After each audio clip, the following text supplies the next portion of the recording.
por supuesto que me enojo y digo, a ver, yo como aficionado del América no puedo estar condicionado a cuando le baje la regla o no le baje la regla al presidente del América. Yo tuve un encuentro con la muerte en el 2005. Yo me fui y regresé. Me dan muy pocas oportunidades en este país en la televisión.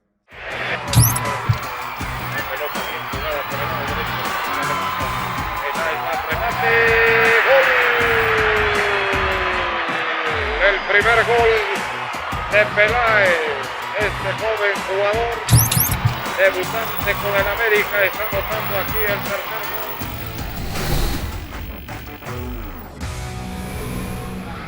¿Cómo están, amigos de Fútbol de Cabeza? Ya me estoy riendo y todavía no empieza el programa porque hoy tenemos un invitado maravilloso, un gran amigo de años, de verdad, con una terrible admiración por su familia, por sus padres principalmente, porque a los dos me tocó verlos.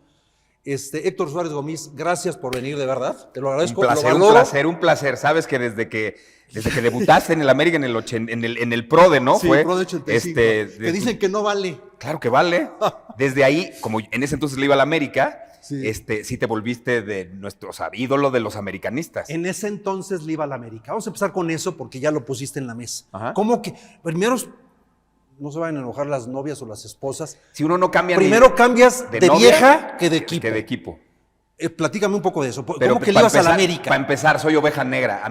Yo no voy a estar del lado de donde está todo el mundo. A ver, dale. Para empezar, dale. ¿no? Sí, eres diferente. Y la oveja negra no es la que desobedece. La oveja negra es la que piensa por sí mismo y la que sabe por dónde ir. Nosotros creamos nuestro propio camino. A lo mejor nos encontramos con las otras que van siguiendo al pastor, pero siempre he sido oveja negra. Pasión por el América desde que nací. Y curioso, iba a ver jugar al Cruz Azul porque mi ídolo era Miguel Marín, porque yo siempre fui portero.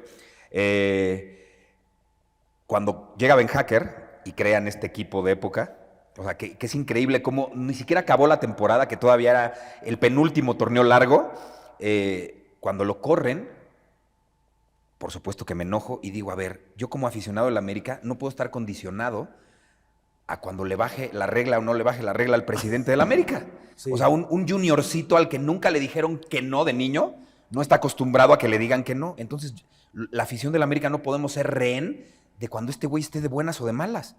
Entonces, corre a Ben Hacker por un... O sea, es un berrinchazo. Estaba jugando golf en Cuernavaca, sí, es cierto. Pero fue un berrinche, absoluto. Sí. Y dije, pues yo no puedo irle a este equipo.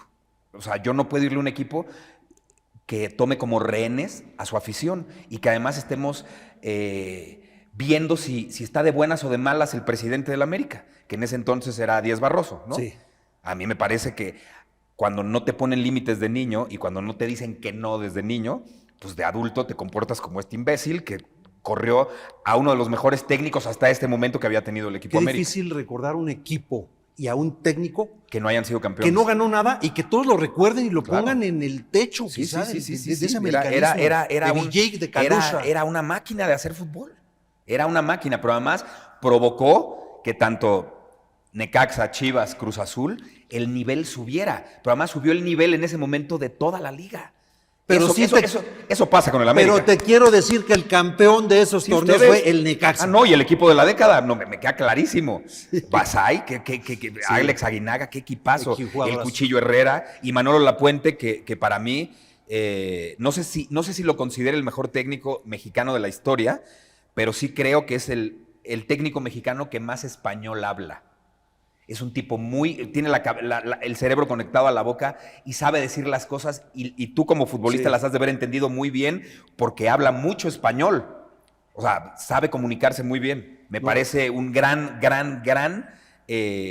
técnico y una persona muy letrada. Que fue campeón con Necaxa, bicampeón con Necaxa y luego fue al América y también lo hizo campeón más adelante. Sí, ganándole al Necaxa. ¿Cómo nace tu pasión por el fútbol y por el Barcelona? Porque eso ahí sí me caes mal, carajo. Yo le voy al Madrid.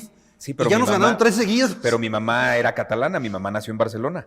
Ah, pues ahí está. Entonces ellos, junto con mis abuelos refugiados españoles, llegaron aquí en el 41 y pues desde que nací, sabiendo que mi mamá era de Barcelona, sin saber ni siquiera la filosofía del Barça, pues le iba al Barcelona porque mi mamá había nacido ahí. Ya con el tiempo me voy empapando de la filosofía del Barça, lo que es la Masía, Y lo que te tocó vivir del Sí, Barça. sí, sí, además. No, pero a mí me tocaron en los 80 años difíciles. O sea, Sí. la primer Champions con Cruyff y el gol de penalti del número 4, que después fue además director técnico de la selección de Holanda.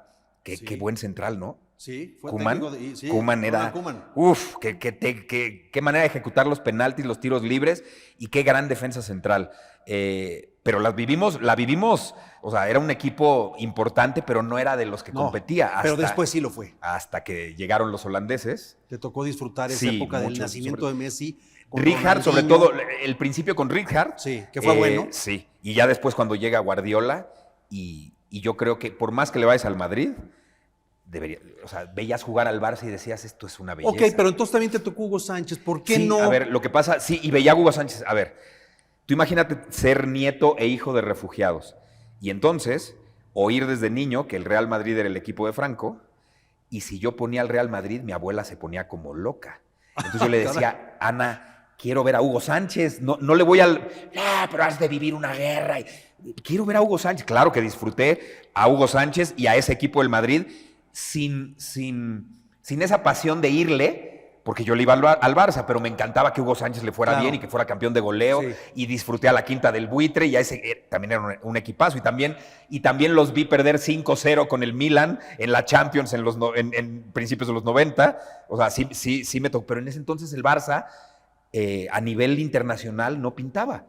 Fue hasta la época de Rijkaard. O sea, sí con Cruyff ganaron una Champions, pero después fue hasta que llegó Rijkaard. Tienes una memoria que luego vamos a tocar ese Por tema. Luego vamos a tocar ese por tema. el Asperger y por... Luego lo Sí, vamos sí. a tocar, pero conociste a Pelé. Tienes Conocí una a Pelé. anécdota con Pelé maravillosa. Cuéntala, por favor. Pues mira, de niño a mí, mi papá, no soy futbolista por mi papá.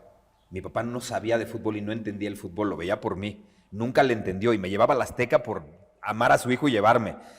Pero empiezo a jugar con mis amigos desde niño, desde los 3, 4 años, y pues todo el mundo le iba a la América. Yo no sabía de fútbol, pues le iba a la América, así fue como le empecé a ir. Y me empezó a llevar a mi papá. En ese entonces se llamaba el Palco de Honor. El grandotote. Claro, estaba el en medio, palco padrísimo. de honor. Ahí estaba el narrador, estaban los narradores, la voz del estadio, todo. Sí, que primer tiempo narraba Juan Dosal y el segundo Ángel Fernández. Ángel Fernández. El mejor narrador de la historia de este país, ¿no? Sí. Increíble. De acuerdo. Además, un tipo culto que podía meter frases y palabras rimbombantes. Y apodos. Y apodos maravillosos. Pero además, nunca se me va a olvidar cuando la selección de la Unión Soviética, ya sabes, el CSCP, y de repente, cucurru, paloma, era un genio. Ángel Fernández era un genio. El apodo de Superman Marín, que además yo iba a ese palco de honor a ver los partidos de Marín. Uno de los hijos de Ángel siempre me bajaba a la cancha a ver los partidos en la cancha atrás de la portería de Miguel Marín, y pude conocer a mi ídolo porque yo era portero. Entonces Miguel Marín un día me invitó a salir con él de la mano en CEU. Qué historia maravillosa. Sí, tu ídolo de niño. Ídolo, para más ídolo de cualquier persona que ni siquiera le fuera Qué al arquero. Cruz Azul. Qué pedazo de portero. Qué pedazo de portero. Sí. ¿Alguien quiere que Cruz Azul haga su estadio y se llame Miguel Marín, yo Sí. estoy de acuerdo.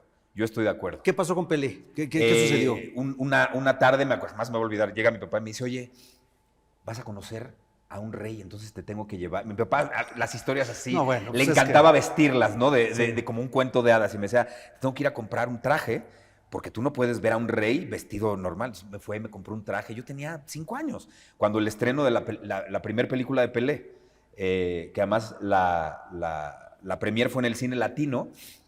Entonces, Estaba en Reforma. Sí, en Reforma. Sí. Y entonces le dije a mi papá, yo quiero que Pelé me firme un balón. Mi papá, imagínate, ¿cómo le voy a hacer para que Pelé le firme un balón a mi hijo? Entonces me compró un balón, llegamos a la premiera al cine latino, y Leonardo Cuellar, que era vecino nuestro, estaba ahí, y cuando nos vio, pues entramos juntos. ¿Vecino nuestro en dónde? ¿Dónde vivían? En San Angelín. Ok. Yo vivía en la calle de Jardín y en la calle... Y él Cerca en la del calle- restaurante. Yo vivía muy cerca de la calle del restaurante y él vivía en la calle de María Luisa, como 5 cuadras Ok. de mi casa. Pero entonces, como hincapié o como paréntesis, yo de niño, cuando jugábamos fútbol en la calle, yo no quería jugar con mis amigos. Yo les decía, ¿para qué? Si hay un güey profesional que vive aquí, yo le voy a ir a tocar y que mejor me eche los penaltis. Yo le tocaba a Leonardo Cuellar. Ajá. Y él jugaba conmigo, me tiraba penaltis. Y ya después le marcaba a mi papá y le decía, oye, tu hijo está aquí en la casa, ven por él. Sí. Un tipazo. Qué padre. Entonces, llegamos al cine con la pelota, Y entramos a la zona VIP donde nos correspondía sentarnos y me dicen mi papá y Leonardo Cuellar, estaba Pelé siendo entrevistado por Jacobo Zabludovsky. Y me dicen, si no interrumpes la entrevista y si no vas y te le metes, no te van a firmar ningún balón. Entonces eso fue lo que hice. Llegué, le jalé el saco ¿En a plena Pelé. entrevista? En plena entrevista de 24 horas con Jacobo Zabludovsky, le jalé el traje a Pelé, le dijo a Jacobo, permíteme un segundo, me atendió, me firmó el balón, me puso como amigo Pelé y él me acercó de la mano a mi papá. Este pedazo del noticiero, evidentemente lo estaba viendo toda mi escuela, entonces imagínate la calidad de ídolo que fui yo al día No siguiente. era grabado, era en vivo. Era en vivo, era el programa de Jacobo Zabludovsky en vivo. 24 horas. Permíteme tantito, Héctor, una pausa para ver esta información. Conviértete en un jugador como yo, regístrate en caliente.mx y recibe 1,000 pesos de regalo. Se vienen partidos bien interesantes, por ejemplo, uno de Copa de Oro, otro de Mundial de Clubes, Real Madrid contra Pachuca en Mundial de Clubes y México-Costa Rica, el Piojo Herrera contra Javier Aguirre. Conocemos ya la trayectoria del Piojo Herrera, su paso por selección nacional, la forma en la que salió, la llegada de Javier Aguirre y bueno, diferentes ideas futbolísticas, sí, y qué mejor que verlo plasmado en un partido de fútbol de selecciones nacionales, ahora el Piojo con Costa Rica. Y bueno, del Mundial de Clubes, pues difícil para Pachuca, sin duda, el partido contra Real Madrid, pero siempre hay ilusión por ganarle a un equipo tan grande, de tal tamaño como el Real Madrid, y el Pachuca, vaya que ha dado muchas sorpresas. Así que sé parte del juego, es muy fácil crear tu cuenta, descarga la app y comienza a apostar ahora, caliente.mx, más acción, más diversión. Continuamos. Entonces al día siguiente todo el mundo me vio. Y pues, conocí a Pelé. Así fue. Qué historia. Sí, una historia increíble. O sea, y mi con papá, Leonardo Cuellar, que también era un Leonardo símbolo Cuellar, acá que en México. además la gente no se acuerda, pero Leonardo Cuellar era elegantísimo para jugar. Él tenía un toque de balón. Sí, el pelo era muy característico, pero él era muy fino. Muy fino. Tenía una gran técnica. Y pues mi primer decepción fue esa selección mexicana del 78, que me imagino que te pasó a ti igual, porque en el 74 no fuimos y en el 70 éramos... En el 78 pues nos golea Polonia, Túnez y después, Alemania. Alemania, ¿no? Que Sí. hay una anécdota ahí de los porteros. Sí, que empatamos. ¡Empatamos! ¡Ay, qué bueno! Sí, a ti te metieron 3 y Y a mí 3. también, sí, Pilar Reyes Oye, y Pedro Soto, ¿no? hay una anécdota con el burro Van Rankin en Cuapa. ¿Me la cuentas? En Coapa. ¿Qué pasó? Porque tú ibas a Cuapa, ibas con el Yo iba- burro. yo iba a ¿Eras muy Cuapa. amigo del burro? ¿Sigues siendo amigo del burro? Somos cuates, o sea, nunca hemos sido amigos, muy amigos así de vernos todo el tiempo. Nos caemos muy bien y nos llevamos bien. Sí. Cuando yo dejo de irle al América, él me invita a estas... ¿Te acuerdas que antes en la Libertadores primero los equipos mexicanos se eliminaban con los venezolanos? Sí, claro. Y ahí fue donde coincidimos en los vestidores cuando dirigía a Carlos Reynoso. Es que cuando yo vuelvo al América, yo jugué... ¿Que fue ahí? Sí, Justo ahí. Yo estuve en América 85, 87, 10 años en el Necaxa y regreso a la América y tú ibas con... Bueno, el burro llegaba en una motito, en una Vespa y tú llegabas. Yo Iban los dos. llegaba a donde se concentraba, el hotel donde se concentraba. Pero ya no le ibas a la América. ¿No? Y de ahí me iba en el camión con ustedes. Y yo llegaba en el camión Sí. a vestidores y todo. Y Cristóbal Ortega Sí. nos decía al burro y a mí, vénganse. Y, o sea, todavía, ya no le iba a la América, pero todavía no los odiaba.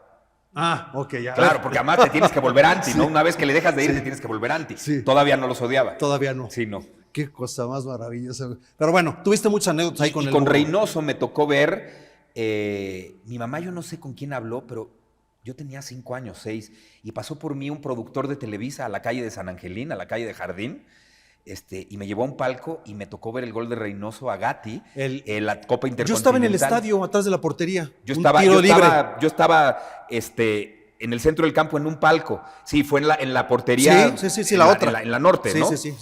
Que ahí fue donde Hugo Enrique Quise metió el gol con la UDG. También. A ese también me tocó estar atrás de la portería porque mi papá tenía un muy amigo que se llamaba Pepe Guindy, que tenía un palco en el Azteca que nos lo prestaba para que yo pudiera ir a ver los partidos.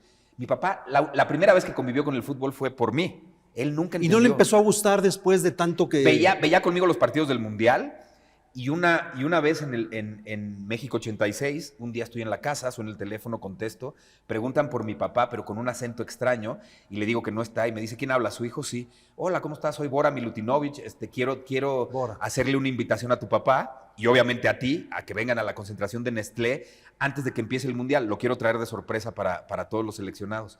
Entonces fuimos a Nestlé, Bora estaba dando una charla técnica. Estaban viendo videos y estaban en el pizarrón cómo le iban a jugar a Bélgica. Nos dejó entrar a la charla técnica. 0-0, ¿no? No, fue un penal. Ganaron. No, el no, penal 1-0. Lo metió. Sí. No, hubo chances. Empataron con El Salvador. No, ¿o no? Espérate, eso es México 70. Ah, 70, el 86. No, el 86. Fue contra Bélgica. Bélgica le ganamos, Sí. 2-1. Sí. Y con gol de Quirarte y de Hugo Sánchez. Hugo Sánchez mete uno en Ajá. una peinada. Pero nosotros vimos toda la cuestión táctica en el pizarrón y entonces el día que jugó México-Bélgica yo ya sabía qué iban a hacer. Yo ya sabía cómo iban a salir, quién la iba a agarrar. Eso nunca me había pasado en mi vida. Entonces convivimos con la selección en Nestlé todo un día. Miguel Marín era el director técnico de los porteros, entonces convivimos con Miguel Marín, Tomás Boy, que además Tomás Boy era mi ídolo, y cuando Bora me dice, te vamos a regalar una playera, ¿qué número eliges? Cualquier persona hubiera elegido el de Hugo Sánchez. Yo elegí el 10 de Tomás Boy porque me parecía uno de los jugadores más, técnicamente más finos que había en el fútbol mexicano, y todo el equipo me firmó. El golazo de Negrete, la playera. El maravilloso pase de Javier Aguirre. Sí, ese gol de Negrete a Bulgaria fue un golazazazazo. Y Quirarte después a Irak le mete otro de 3 dedos que le gana a México 1-0. Y el penalti de Hugo Sánchez lo falla contra Paraguay. Contra Paraguay, en el Estadio Azteca. Oye, tenemos que entrar al tema del tema artístico, porque y luego seguimos con el fútbol, por supuesto.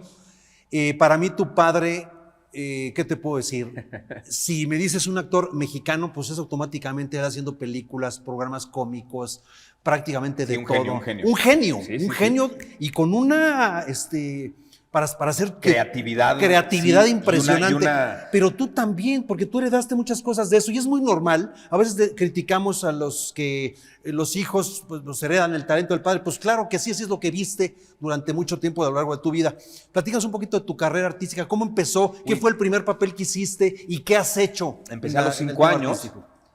En una película que mi papá hizo un corto para el gobierno en 1974. Imagínate, era un corto donde era una crítica para crear conciencia por la falta de agua.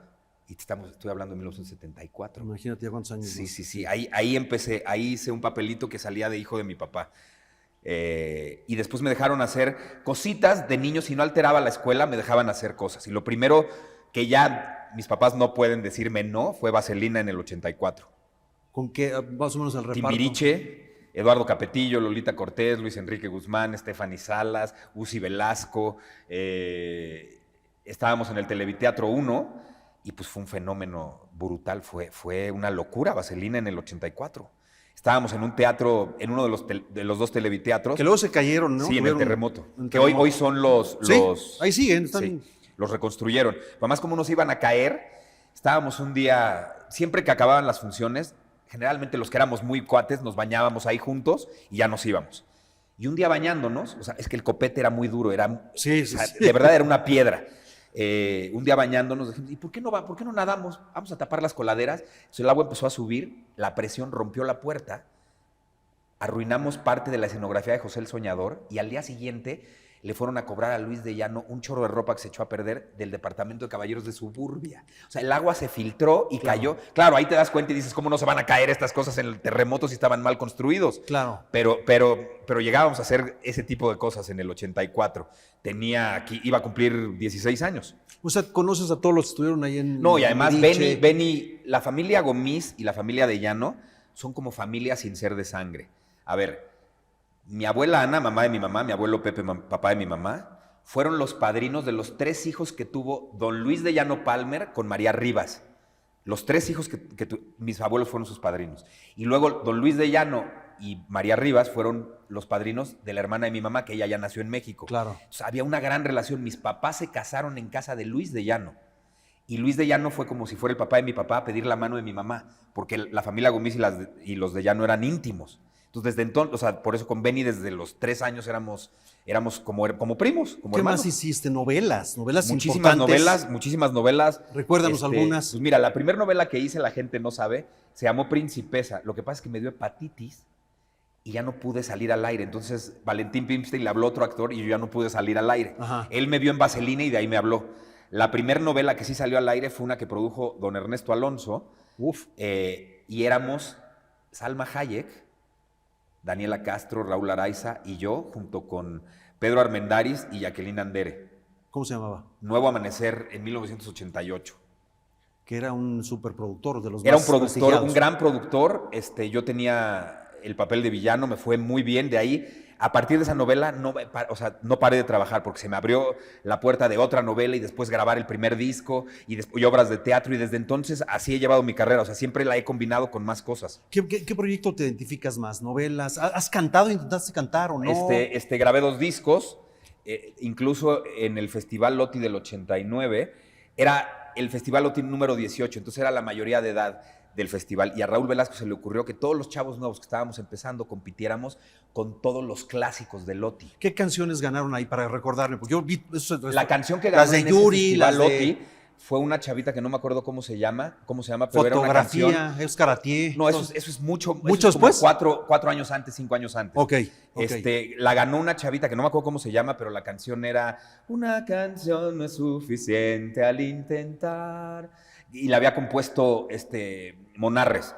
Y como en realidad era un festival de composición, no de cantantes, el gran ganador fue Monarres.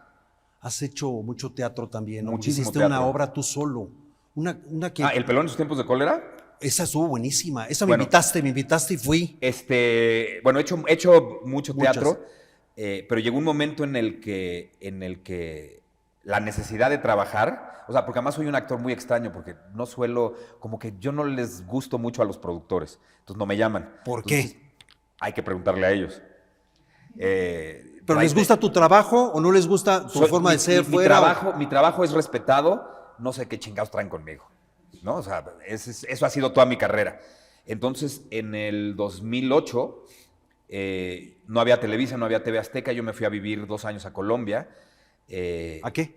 A hacer una serie que se llamó El Zorro, producida por Sony Entertainment Television, Telemundo y El Zorro Inc. Y a mí me tocó hacer el gran villano del Zorro. Entonces me estaba yendo muy bien, pero mi hija ya no quería que me regresara a vivir a Colombia. Y dije, ¿qué hago si aquí no hay trabajo? Entonces escribí El pelón en sus tiempos de cólera, que es el primer show de stand-up comedy de este país, y fue lo que le abrió la puerta a lo que hoy está tan de moda, que es el stand-up. Y yo no sabía cómo me iba a ir a mí. ¿No hiciste uno en la zona rosa por ahí? O sea, primero empecé en La Condesa, sí, y después en la zona rosa estuve 5 años en el Hotel NH, en un teatro que tenía esa yo, es la que fui a ver. Y ahí estuve 5 años. Y pues eso me cambió la vida. Pero además me hizo darme cuenta que lo que yo hacía de niño, que era escribir, que me daba pena enseñar lo que yo escribía, era lo que me iba a generar mi trabajo. Nunca me imaginé que iba a publicar un libro, ni 2, ni 3, ni que yo escribiendo iba a generarme mi trabajo. Entonces escribí El pelón en sus tiempos de cólera, luego escribí Los Locos Suárez, que era un stand-up que hacía con mi papá. Yo le escribí la hora completa de la que hizo mi papá y yo lo dirigí. Luego acabo de escribir otra que se llama Buenos Muchachos, que hice con Juan Soler y que también dirigí, y reescribí El pelón, porque cuando yo lo hice, mi hijo Pablo no existía.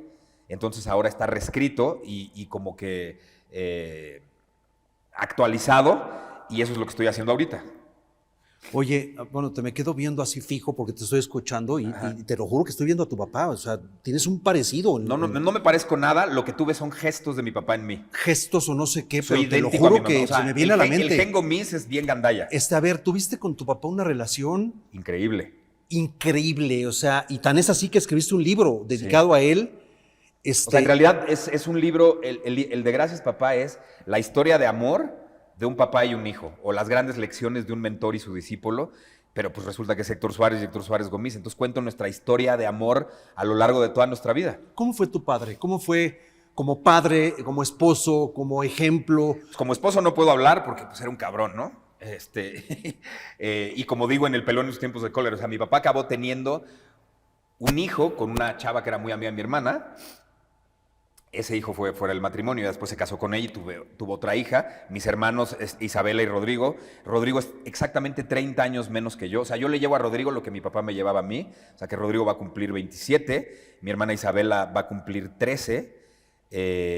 Mi papá, ¿cómo era? Mi papá tengo que hablar desde sus inicios para que lo entiendas. Tuvo una abuela maravillosa. Mi papá vivió con su abuela, no con su mamá ni con su papá. ¿Por qué? Porque cuando mi abuelo abandona a mi abuela se vuelve a casar con un doctor, tiene otro hijo, y entonces como que en ese entonces ¿cómo ibas a llevar a vivir a tus otros hijos a la casa del Sí. nuevo? Entonces se quedó mi tío Sergio y mi papá los educó mi bisabuela. Esta bisabuela huyó de su casa como a los 15, 16 años para irse a la revolución, siguiendo al novio. Tuvo un hijo con ese novio y en una lucha venía el hijo venía montando a caballo con el papá en un rebozo y una bala los atravesó a los dos. Entonces mataron al hijo de mi bisabuela, a su marido, y mi bisabuela, para salvar su vida, tuvo que huir. Era una mujer con una sabiduría de barrio preclara, impresionante, y ella fue la que educó a mi papá. Ella ya tenía en los 40 y 40 bajos, cuando mi papá tenía 5 años, 6, mi papá nació en el 38, lo que está hoy tan de moda de la ley de atracción. Pero no nada más eso, la ley del karma. Agarraba a mi papá un día, mi papá se agarró a madrazos con un niño, y mi abuela, para regañarlo, dijo, venga para acá. Usted me dijo que él lo descontó y no es así. Yo fui a hablar con la mamá y ya me dijeron que usted lo provocó y demás. Esa pelota con la que usted jugando, rebótela en la pared 5 veces, se las voy a contar. Pues 1, 2, 3, 4, 5. Dice, ¿qué pasa cada vez que rebota la pelota en la pared? Pues se me regresa. Pues así se le va a regresar todo en la vida, cabrón. Así es que piense si quiere aventar amor o quiere aventar mierda, porque todo lo que usted haga se le va a regresar. Una idea del karma perfecta. Pero después le decía a mi papá, imagínese, usted no va a vivir aquí en La Obrera, usted va a salir de aquí. Imagínese una pinche casa grandota. Ahora esa casa grandota, abre el refrigerador y cuando lo abra se va a caer la comida de lo lleno que está. Vea los sobres de las cuentas del banco, vea su saldo, ya vio cuánto dinero tiene. Póngale un número, póngale precio a su cuenta del banco. Así, ¿qué coches hay estacionados en su garage? Empieza a los oler, sienta usted que está arriba de su coche. Visualiza. Así, y acababa diciéndole, ahora imagínese usted un desayuno de poca madre, con un jugo de naranja y leche y café, y usted subiéndome una charola porque usted me va a llevar de comer, cabrón, en esa casa. Así era mi bisabuela. Preparó a mi papá mentalmente para ser una persona totalmente diferente a lo que es una persona de barrio. Eso fue la preparación que tuvo mi papá. Mi papá era un hombre muy espiritual, un hombre con una gran humildad, y al decir humildad me refiero a que había ausencia de ego. Nunca olvidó sus raíces. De hecho, me llevaba de pronto a La Obrera y nos estacionábamos por donde él vivía y me decía, ese güey que está vendiendo camotes, soy yo, cabrón. Ese güey que está vendiendo periódicos, soy yo. Yo nací, y estas son tus raíces. Tampoco olvides que tú vienes de aquí, sí, de España, pero tu raíz mexicana es en esta pinche colonia. Siempre lo hizo y siempre fue así.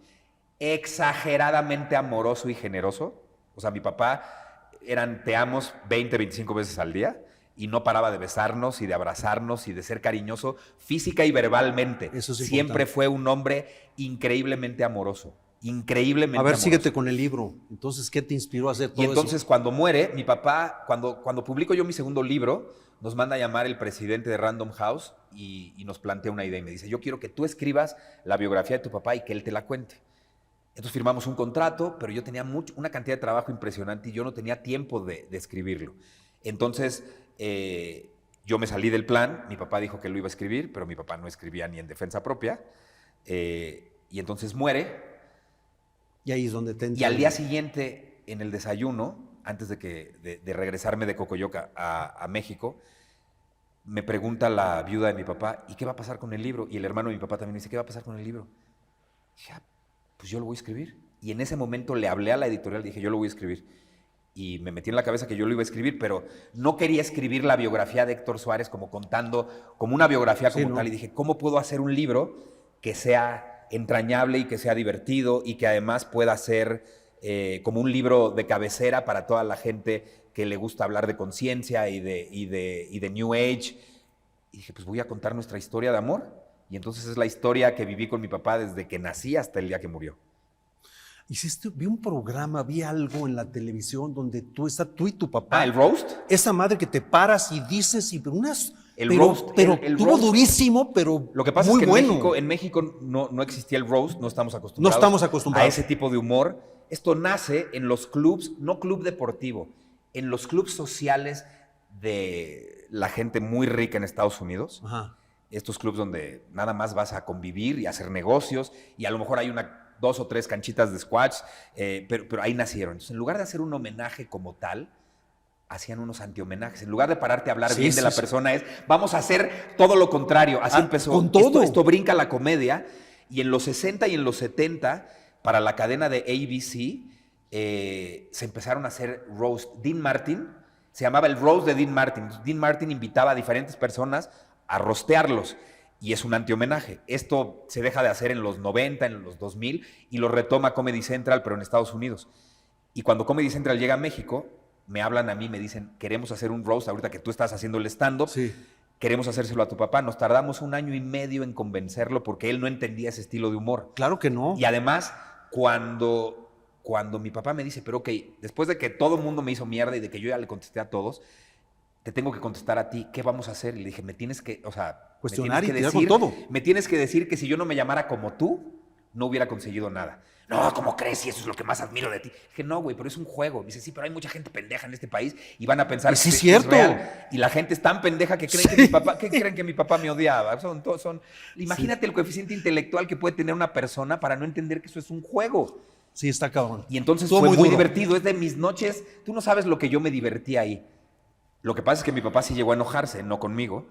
Originalmente iba a estar Julio César Chávez, Eugenio Derbez, Rafael Inclán, pero todo el mundo le sacó a la hora de la hora. ¿Quiénes estaban en esa que me acuerdo? Puro que te pinche acuerdas? desconocido que mi papá no conocía. No es lo mismo que Hugo Sánchez. No. No es lo mismo que Hugo Sánchez o que Julio César Chávez le diga chingaderas a mi papá a unos desconocidos. Sí. Eso fue lo que a mi papá le encabronó. Pero hasta la fecha es el único roast de Comedy Central a nivel latinoamericano en idioma español. Ha de haber sido un éxito brutal, ¿no? Es uno de los programas de cable más exitosos de la historia.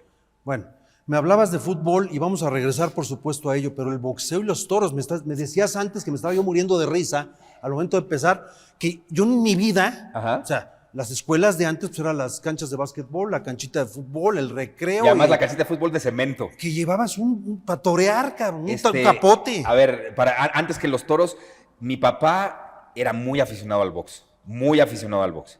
De hecho, él creo que ganó guantes de oro de chavito y demás. Y a mí me calzaron guantes de O box sea, le entraba al... antes de enseñarme a patear un balón. Yo veía con mi papá en sus piernas el box de los sábados de Sí, la sí, Coliseo y las peleas de campeonato mundial. La primera que me acuerdo, 24 de noviembre de 1973 o 74, el Púas Olivares contra Alexis Argüello. Mi papá había hablado todo el mes de la pelea, entonces el día de la pelea estábamos todos así, que pierde Olivares el título. ¿Y en qué fila estabas? No, era la tele. La transmisión fue en Los Ángeles. Ok. Pierde el Púas, pero mi papá era amigo en la época activa de mi papá de desmadre, pues era amigo de todos los boxeadores de los 70, que también eran un desmadre. Sí, un Pues era desmadre. amigo de Mantequilla, del Púas, de Zárate. Entonces yo conviví con ellos de niño. Hay unas fotos que no he encontrado, maldita sea, de Mantequilla Nápoles hincado boxeando conmigo. Mi papá me llevaba también a las peleas en la Coliseo. Yo me iba en sus hombros. Puta. Tengo muy metido Búscalas, el olor de cómo olía la arena Coliseo. El olor de las butacas, el olor de sudor. Sí, entiendo, Y porque en el entonces- fútbol pasa lo mismo. Y luego con Chávez, pues fue íntimo de Chávez. Entonces el box siempre estuvo muy en la casa. Pero también mi papá de niño quiso ser torero. Un primo hermano de él sí fue torero. De hecho, fue de la cuadrilla de Mariano Ramos toda su vida. Rojano, Pepe Rojano se apellida. Primo hermano de tu papá. Primo hermano de mi papá, del lado Hernández, no del Sí. lado Suárez. Y me llevó a los toros cuando yo tenía como 5 años por primera vez. Mi papá estaba en el callejón. Yo estaba en la barrera de primera fila, arriba de él en el callejón, con unos amigos de él, que no me acuerdo quiénes eran, y de pronto ellos me ponían en los hombros de mi papá, ahí. Y el toro, uno de los 6 No toros mames. de esa tarde de mi primera vez, se brincó al callejón. Mi papá estaba atrás de un borradero, no hubiera pasado nada. Ese pavor, ese miedo, y lo que sentí, que además casi me cago y me meo en ese momento, encima de mi papá, Ajá. de pavor, me fascinó. Y al siguiente fin de semana le dije, ¿qué, no vamos a ir a los toros? Pero además yo sentía, cuando íbamos adrenalina, entrando, sí. cuando íbamos entrando en la Plaza México, en los túneles, yo siempre sentía, los primeros 8 años de mi vida, cuando era niño, yo siempre sentía que un toro se iba a escapar y nos lo íbamos a encontrar corriendo y me iba a matar de una cornada. Ese miedo me encantaba, cabrón. Sí. De niño no entendía muy bien, pero toda la simbología de la fiesta brava me vuelve loco. El sol y la sombra, la sangre y la arena, la vida y la muerte, y que cada vez que se abre esa puerta no sabes lo que va a pasar y no sabes qué va a hacer ese toro. Pero entonces, en esta manera de hacer analogía con todo para la vida, pues el toro es la vida. Ese toro que sale por ahí es la vida. Y tú te puedes hacer pendejo y puedes estar en el callejón, en el burladero, dejarlo trotar, pero tarde o temprano tienes que salir a enfrentarlo tú solo. Sí, sí, sí. Hay gente que te puede ayudar si pasa algo, Sí. pero es ese enfrentamiento de la vida. Eso me vuelve loco. Y luego narraste boxeo. Comenté box, no, cuando regresé a Televisa en el ¿Comentaste o narraste? 2013, comenté. ¿Cómo que cuando regresé a dónde dijiste? Me fui a Televisa, yo me voy de Televisa en el 2003. ¿Te vas por qué? Estabas de actor. Tenía mi contrato de exclusividad, Sí. se me vence, no me renuevan, y me fui, 10 años, y después me fueron a ver unos ejecutivos al Pelón, y después de ver el Pelón dijeron, este güey pues debería estar aquí de regreso, entonces me regresaron, y cuando me regresan, me manda a llamar Javier Alarcón, y me dice, yo sé que tú boxeabas de niño y demás, ¿puedes narrar box? Y le dije, no, narrar está cabrón, comentar, y le dije, yo creo que sí, le marco a mi papá y le dije, oye, no sabes lo que me están ofreciendo todos los fines de semana comentar el box. ¿Tú lo hago o no lo hago? Dice, cabrón, es lo que haces todos los pinches sábados, güey, cuando estamos viendo el pinche box juntos, no paras de hablarle a la tele, cabrón. Nada más que ahora me vas a hablar a mí, lo vas a hablar y yo te voy a oír y voy a estar muy feliz de oírte, cabrón, porque sabes un chingo, órale, llégale. Entonces dije que sí y pues me metí en muchas broncas en el sentido, o sea, un pinche actorcito llegar a quitarle el puesto a alguien de deportes, ¿no? Ajá. Ahí un compañero tuyo, tuve un pedote con él. ¿Cuál? Un güey que le va a las Chivas. Recalcitrantemente a las Chivas. ¿De Televisa o de ESPN? Desde Televisa y ahora está en ESPN. Ah, le va a las Chivas. Pues hay varios, No, cabrón. ¿quién más de Televisa y ESPN que le iba a las Chivas? Pietrasanta. Pietrasanta. Un día se metió conmigo y pues no sabía que yo no me dejo, cabrón. Y que además escribo bien chingón. Hice una carta pública donde lo hice cagada. Y él no sabe que yo me hice amigo de todos los de ESPN porque me buscaron para felicitarme por la carta. O sea, soy amigo de Álvaro, de Roberto Gómez Junco, de todos ellos De todo por Javier la Alarcón, pinche ahí carta. está, sí, sí, sí. Por la pinche carta. Entonces, ya sabes, el típico acomplejado que dice, ¿qué hace un pinche actorcito quitándole el puesto? Pues cabrón, escúchame hablar, no estoy diciendo pendejadas. A Sí ver. sé de box A y ver, de toro. Mi ¿y papá, qué pasó lo después? nada, pues, o sea, fue A ver, dime una cosa. Este golpe, ¿cómo se llama? volado y está muy mal dado. Este. Ese sería un recto. Y este es el que más me gusta, el que este parte de la madre, ¿no? Sí, pero hay que saberlo dar. Ese se llama upper. Sí, pero ese que hiciste así, no Sí. es, el box es cerrado, no es abierto. Por eso, pero es un pin, pues lo veo, todo siempre que se Sí, despierta la pero desesperación. eso no es es un golpe de box. Ya sé que no, güey, pero bueno. Eso es un volado. Yo soy nefasto. No, pero el box es cerrado. ¿A qué me refiero con cerrado? Que todos los golpes que tú das es aquí. O sea, es aquí, no es... Ve el espacio que tengo. Ok, para que me estás des un aquí, pero yo te madrazo. puedo tirar un chingadazo por Sí, acá. y lo puedo parar con esto, o puedo hacer un bending y regresarte. O yo que era counter, aprovecho en el momento que tú te descubres con un ¿Un golpe golpe para así? tirarte un recto, o para quitarme ese, y como me estás tirando con el brazo izquierdo, te meto un gancho al hígado. No, pues está cabrón. Sí, me encantaba. Lo que pasa es que, pues... ¿Y eres además bueno cuando- para el trompo o no? Pero, sí, güey, pero tengo 57 años a esta edad. Si un deportista de alto rendimiento a los 38 Sí. ya está viejo y él se dedica al box, imagínate tú, güey, ¿no? O sea, a los 57, pues un chavito que esté en facultades plenas me rompe la madre. A ver, cabrón, porque hay no es a lo que me dedico, no es mi vocación. Hay muchos temas, cabrón. Hablaste del... Yo te dije que qué buena memoria tienes. Ajá. Y quiero entrar a este tema porque eso del... Asperger, que Déjame ya no... preguntarlo ya- bien, güey. Asperger. Sí, ¿Qué no hay pedo? una U, entonces es ger. ¿Qué pedo con eso? A ver, ¿qué es eso? ¿Y tú lo tienes? Autismo. Ya no sé. Hoy en día, a mí me encantaba el nombre de Asperger, porque además de cariño a los que teníamos Asperger, nos dicen Aspis. Pero como el señor Asperger. ¿Tienes Asperger? Sí, sí, claro. ¿Qué es? Es autismo nivel 1. Es un autismo funcional. Yo no soy bueno para socializar, para relacionarme con el mundo me cuesta mucho trabajo. Por eso nunca me ves en alfombras rojas ni en desmadres. Yo nunca fui antrero ni fui bueno para la fiesta porque no sé comportarme. Cuando venía el fin de semana y yo era adolescente, yo siempre tenía ataques de ansiedad y no sabía por qué. Una vez que me lo diagnostican en el 2005 entiendo por qué. Pues porque venía el fin de semana y había que ir a un antro y yo no sabía qué hacer en los antros. A mí yo sentía violencia contra mí cada vez que estaba en una fiesta o en lugares públicos, lo sigo sintiendo. Entonces es eso, ahora hay que decir que tengo autismo nivel 1 y soy funcional, pero hay muchas cosas características de gente con autismo muy claras y muy fuertes que también las tengo. O sea, el día que mi hija y yo vimos por primera vez Rain Man, porque estábamos estudiando a Dustin Hoffman para que ella supiera de este actor, y estábamos viendo Rain Man, se cagaba de la risa y me volteaba y me decía, güey, eres tú, y lo entiendo, sí. Pero tiene como consecuencia el que te acuerdes de muchas cosas. Hay gente que no tiene esa memoria, pero la mía sí es fuera de lo normal. Pues sí. Sí. Un partido de fútbol, sí, ganó 2-1 con gol de puta madre. O sea, ni yo me acuerdo que fui el que metió el gol. De hecho, en el 96, Eugenio Derbez y yo hicimos una obra de teatro que se llama Sálvese quien pueda. Es un autor inglés que se llama Ray Cooney. Es uno de los mejores autores de comedia de la historia del teatro. Se sale Derbez. Y cuando sale Derbez yo digo, pues si se va él, yo también me voy. Los dos papeles protagónicos éramos los nuestros, pero el papel de la obra era el mío. De hecho, cuando la hizo Ortiz de Pinedo con Carlos Ignacio también hubo pedo porque el papel es del otro. Cuando la volvió a hacer Ortiz de Pinedo con Mauricio Castillo, ajá, Ortiz de Pinedo hizo mi papel y a Mauricio Castillo le dejó el protagonista. Entonces se va Derbez, la hacen 9 meses otras personas, regresa Derbez y en ese entonces yo andaba con Ana de la Reguera y le decía, ¿cómo me hubiera gustado que me hubieras visto en esta obra? No paraba de hablarle de la obra. Entonces regresa Derbez y le digo, hay que ir a verla. Compramos los boletos.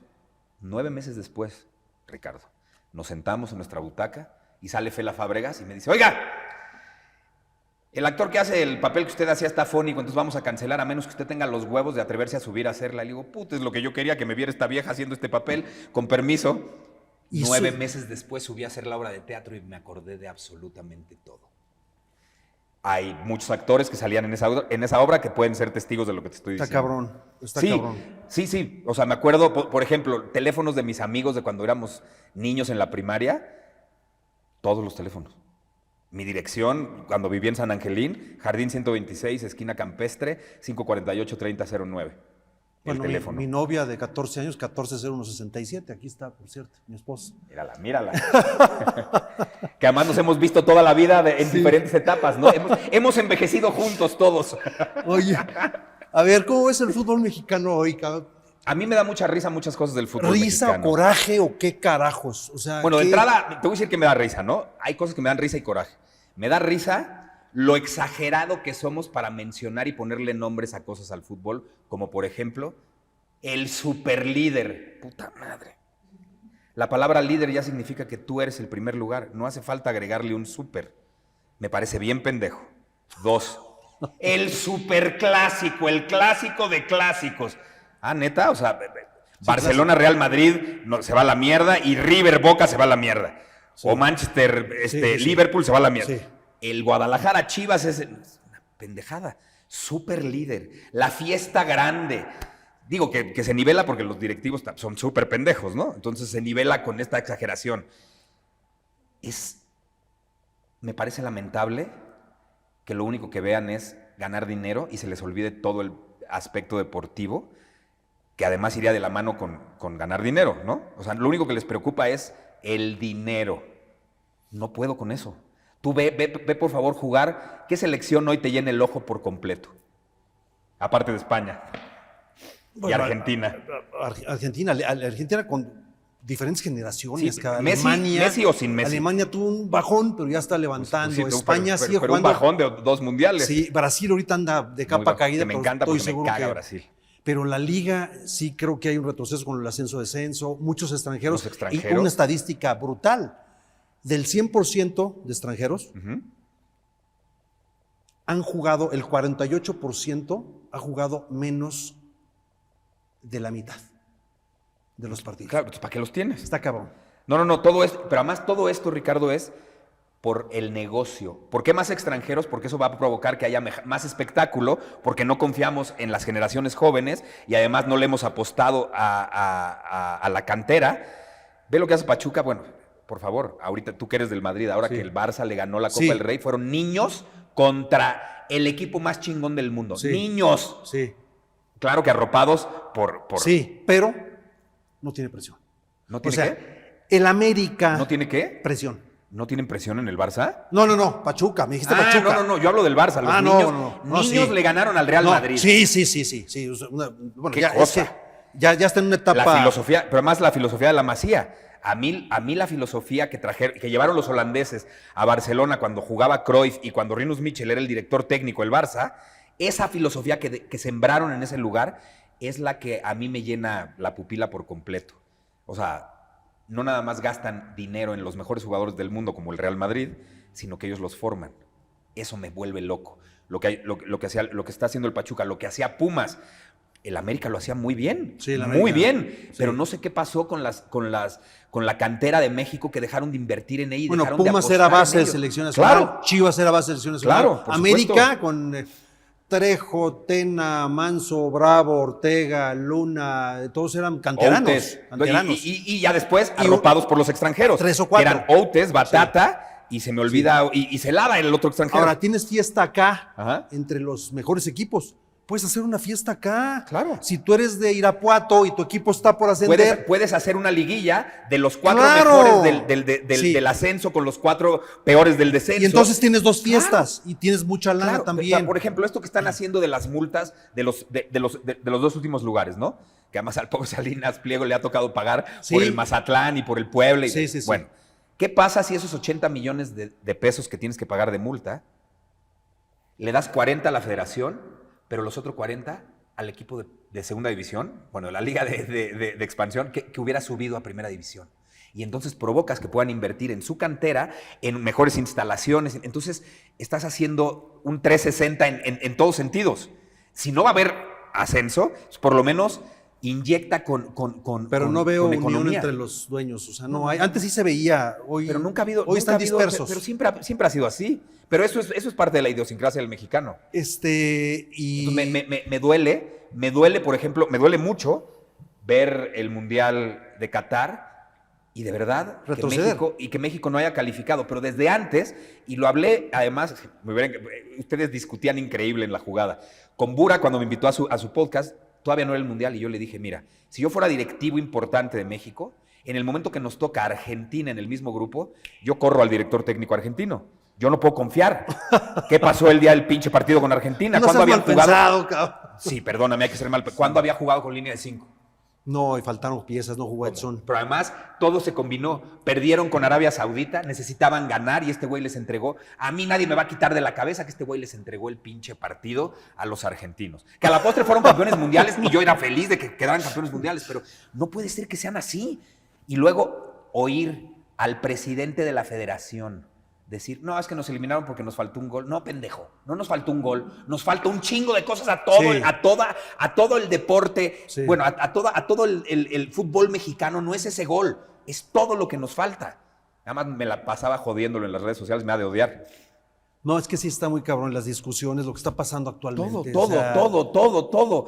De repente te enteras que pues, finalmente no le entraron al dinero cuando se fue la bomba y renunció, porque todo era fondo de inversión. Pero todo era una tranza. Ya después que ya pasó mucho tiempo y te enteras que no nada más era un equipo, 2 o 3, no, es que más de la mitad no querían porque nada más se iba a aprovechar de esos 2 equipos de el América y alguien más. Y dices, ¿cómo es posible que se maneje así el fútbol mexicano? Es terrible. ¿Cómo es posible que el presidente de la federación sea empleado de Televisa? Así no puede ser. ¿Cómo es posible que los árbitros, su chingadera esté en Toluca, igual donde está la Federación Mexicana de Fútbol? Que la comisión dependa. No puede ser. Entonces, claro que se presta a pensar mal toda la vida. Toda la vida. Y ahora que yo te dije que soy anti, ¿sabes qué tiene este América de Jardín? ¿Qué tiene? Que a los antis nos ha hecho sentarnos a verlos jugar porque es un equipazo.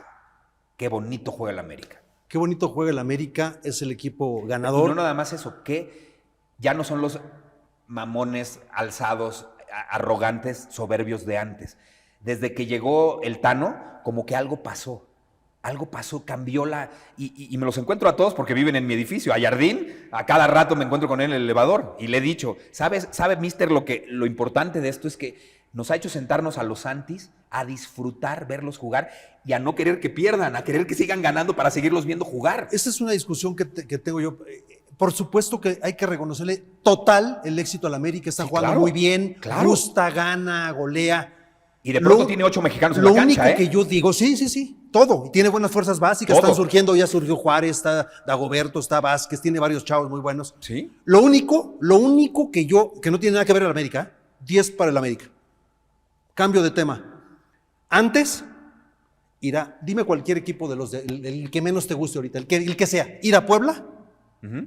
Puta, el Puebla de Poblete, el Puebla de Aravena. Ir a donde me digas, al Morelia con el fantasma Figueroa. Todos tenían un Antes, gran equipo. a donde ibas, Sí, está sí, difícil. sí. Hoy el América se caga de risa Porque va a visitar la los de liga, abajo. Porque la liga se ha hecho así. La liga se volvió de 4 equipos. Por eso. Tienes dinero. Sí, pero América... Pero es muy parecido, guardando las grandes distancias, es muy parecido a lo que pasa en España. O sea, Sí. los que tienen dinero, sí, lo que pasa es que ahí sí hay competencia porque tienes torneo europeo y luego la tabla baja, tienes que jugar promociones para no irte. Entonces, claro que hay interés por donde lo veas, por todos lados. Y muchos premios. Aunque vayas en 7º lugar, puedes jugar la Liga de Europa. O sea, hay Champions, Europa League, en la Copa de esto, la Copa del otro, en la todos lados Recopa, hay. sí, hay muchas posibilidades de que los equipos puedan seguir. ¿Jugaste fútbol? Yo perdí un huevo jugando fútbol. ¿Te costó un huevo? No, perdí el testículo izquierdo. Me costó un huevo. ¿Te costó un huevo? Sí, sí. A ver, platícanos. Jugaba en el centro de capacitación. El viejo SECAP. Sí, el que está al lado de la Sí, padrísimo. Tenían muy buen nivel. Sí. Un día fueron unos visores. Ahí había como fuerzas básicas, ahí había que Había escribías. torneos, sí, claro, ahí te inscribías tu equipo y todo, Ok, claro. ok. Y de pronto llegaron unos visores y se acercaron a mí. Portero. Sí, portero. Me dijeron que iba a haber un mundial infantil en China, que aparte de la sub-17 iba a haber un torneo sub-15 y que les gustaba mucho y que podía ser uno de los 3 porteros. Entonces, cuando me dijeron eso, me metí a más ligas para que mi nivel de juego subiera.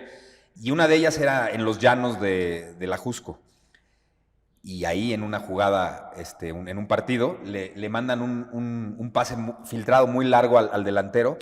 No la baja bien de pecho, entonces le adelanta. Entonces le salgo así y él se barre y con los tacos en el izquierdo. Entonces me desmayo.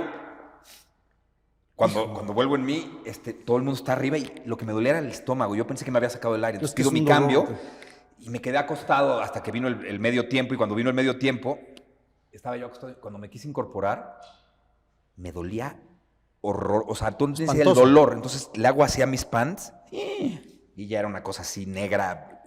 Y al hospital, todavía se llamaba Humana, no era el Ángeles, era Humana. Humana del Pedregal sí. se llamaba. Ahí me atendieron, ahí me ¿Y cuál fue el...? Completamente muerto, reventado, a lo largo, o sea, desde los 14 hasta los 40, cada 2 años tenía que hacerme ultrasonidos, porque si se volvía canceroso me lo tenían que quitar. Después de los 40 ya no, entonces nunca se volvió canceroso. Entonces, pero me hicieron pedazos, mierda, o sea, no tengo uno. Y ya no, obviamente... Uno es una ciruela y el otro es una ciruela pasa. O sea, ¿tú consideras que fue por eso? ¿Por lo que quizá no llegaste a esa lesión? No. Nunca, ya después de eso nunca más quise volver a jugar. Ah, ok. Sí, no. Si me fintabas que ibas a tirar, me daba miedo que me fueras a pegar. Sí, me hacías, sí, ya no. Sí, te agarraste. Ya no tenía confianza y de las cosas buenas que tenía era, como siempre jugué también de delantero, era muy bueno para jugar con los pies, para salir jugando además como portero. ¿Tenías buena salida? Sí, y era muy echado para adelante, o sea, no tenía miedo de salir. Sí. Y eso se me acabó así. Y reflejos en corto. Después del accidente, sí, volaba muy bien. Pues tengo todos los dedos chuecos de patadas y de todo, sí. No, y después de admirar a Miguel Marín, que fue imagínate. el Superman Marín. Sí, eso fue lo que pasó. Oye, a ver, ¿le dejaste de ir a la América y luego a quién le vas? Porque, pues... Soy el primer papá que le va al equipo al que le va su hijo. Que no al revés. A ver, Pablo, tengo un hijo que es muy bueno para jugar fútbol. Lo tienes escrito ya. Es zurdo, juega en Pumas. Y adora los Pumas. ¿Es zurdo? Sí, zurdo. El zurdo es distinto. Sí, muy distinto. Y además tiene técnica y le pega ¿De qué durísimo. Extremo izquierdo. ¿Y qué edad tiene? 10. Pues ahí está, por favor, señor Robles, que nos está viendo de Pumas. Sí.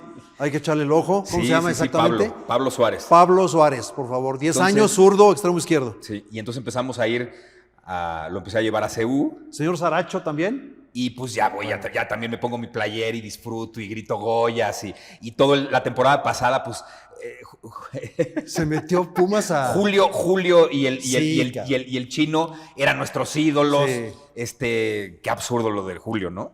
Pues que pasó ahí un problema con los dos porteros y se fueron los dos. ¿Qué y- estupidez? Pero Pues eso sí. pasa, tú eres jugador. ¿Cuántas veces estuviste a punto de agarrarte a madrazos con cuántos? Si te Y ahí se contara queda, ¿no? lo que fue el Necaxa Pero ahí de se los... queda. Lo que fue Bueno, el Ivo Necaxa. Basay no se iba a madrear con uno de sus técnicos. El del Necaxa técnico. de los 90s era madrazos diario en los entrenamientos, a tal grado que hubo jugador técnico, o sea, era diario, pero el Pero día ahí del partido... Pero ahí se queda. Ahí te encargo. Pero ahí se queda. Ahí se queda. ¿Por qué no se quedó ahí? Ahí ¿Por se qué- queda. ¿Por qué te deshaces, además de uno de los mejores 3 porteros de México, que ya era uno de los 3 porteros de la selección? Por eso es bueno, Héctor, también, por supuesto, los jugadores, el técnico, el cuerpo técnico completo, Claro. la directiva, la afición, pero los jugadores principalmente escuchar al técnico, todo, pero también encerrarse. A decirse todo. Decirse de todo, mentarse la madre, agarrarse a chingados y mañana salimos y nos Claro, y a yo ganar, y doy la cabrón. vida por ti, aunque Y ayer así me lo hacíamos. lamentaba. Ese era el Necaxa de los 90. Pero creo que así es. ¿En todo? Así son los grandes equipos de fútbol. Claro, no todo es perfecto y hay algo que te tiene que molestar. Pero no sé y si hay en que una decirlo. telenovela, en una obra de teatro, pues sea igual, oye, no nos gustó, están fallando, y se junten y digan, a ver, cabrón, no sé. Aquí es diferente. El futbolista juega con sus aptitudes físicas. Sí. Los actores jugamos con nuestras emociones. Entonces las emociones son más difíciles de controlar que las Te puedes cosas enojar físicas. con un compañero en una Muchísimo, telenovela, en una película, en un... Muchísimo. Y con una compañera, y claro que sí. Lo que pasa es que es más falso todo este mundo. Entonces, no sueles decirte las cosas. A mí, yo soy de los que prefiere decirse, como además, yo soy así, directo y digo todo lo que pienso, y por eso me meto en unos pedos de la chingada. Yo estoy acostumbrado a lo que tú me estás diciendo, y creo que es años luz más sano que guardarte las cosas. Es que sacas. Y que hablar por detrás y que decir, Sí. no. Además, si tenemos problemas entre nosotros, una vez que lo abres y que lo dices, el día del partido vas a dar la vida por el güey que antes te quería matar. Sí. ¡Claro! Yo estoy de acuerdo con eso. Además, en el deporte tendría que ser así. Y luego la testosterona mal encaminada y mal digerida y mal entendida, imagínate lo que puede pasar. Sí, está cañón. Pensé que le ibas a Chivas. ¿Cómo No, ves a no, Chivas? no, A ver, no. un equipo de puros mexicanos. ¿Cómo ves a Chivas? ¿Qué pasa con Chivas? Me tocó estar ahí ya de jugador, Yo sé. luego de directivo, no pasó absolutamente nada. Me parece que en el 2025, en esta era ¿Hierro? global, En la última. no, pero hablo del planeta en general. Insistir con un equipo de puros mexicanos es una pendejada gigante, porque siempre vas a llevarlas de perder. O sea, hoy, sobre todo en México, además puedes tener, ¿cuántos? 9 Pues extranjeros. 8 o 9 extranjeros. Ok, chingas, 7 en vas a cancha. llevarlas de perder, y cuando quieras a los mejores mexicanos, no los vas a poder tener, y cuando te los quieran vender, te los van a vender al triple, al cuádruple. Entonces creo que estás tú solito dándole ventaja a todos los demás equipos de fútbol. Hoy en día, eso sonaba muy romántico en los 50. Inspirar a México. En los 60, qué bonito, y el mexicano. Hoy, güey, es absurdo. Es decir, yo solito me voy a hacer el harakiri, nada más mexicanos. No vas a llegar a ningún lado. Es más, yo creo que el América tiene 15, Chivas 13 o 12. Sí, títulos de a madre ya. El que sigue es Toluca. Yo creo que Toluca pasa antes a Chivas que Chivas alcanza al América. Y Toluca, y luego tú que adoras al pinche Mohamed. ¿Por qué se pelearon? ¿Por qué se pelearon, chingada? No nos peleamos. A ver, esto es importante decirlo. El árbol y el bosque, ¿sí? El árbol, hay algunas cosas que tú detectas que no está bien, pero estás llegando. Incluso separamos a Paul Aguilar del equipo porque hubo problema con el técnico y todo, y se ganó el título. Sí, claro. Se quedó campeón. Pero yo ya veía tantos problemas que dije, es difícil repetir. O sea, prefiero podar el árbol. Ya logramos el objetivo. Sí, prefiero podar el árbol. Las renovaciones en los equipos se tienen que hacer ganando, no perdiendo. Si tú ganas y dices, esto no me gustó, pues ya gané. Haz los cambios y vas a renovar tu verso, siempre todo el mundo se espera perder para renovar. Sí, es un error. Yo creo que eso me pasó con Mohamed, 2, 3 cosas, pero luego lo quise llevar a Cruz Azul, o sea, hemos retomado es de mis chamanes, me parece. O sea, como jugador me encantaba, y como técnico me parece un chingón. Oye, ¿cómo ves al Chicharito de regreso? ¿Qué te ha parecido? Pues tú que eres tan franco y tan directo. Yo adoraba al Chicharito, y yo creo que me pasa lo que le ha pasado a todo el mundo, ¿no? O sea, esta versión arrogante y pedera y que yo... Dices, güey, no te va y no te creo porque no, creo que lo estás haciendo mal. No, Pero le no creo. era así él. No, él era un divino. Él era encantador. Y todo este pedo con Dreyfus me parece que si a él le sirve en su vida personal, qué bueno. Pero ahí déjalo, güey. No te vuelvas Dreyfus delante de toda la gente. Y no hables como hablas, y no seas arrogante, y no seas pedero, y no seas soberbio. Cabrón, date cuenta. Sí tiene una historia, y esa historia es imborrable. Pues imborrable. Imborrable. Un legado. Claro. Después de Hugo y de Rafa, sigue él. Sí. Pero ha metido 2 goles. 2 goles. Y lo trajeron para hacer goles.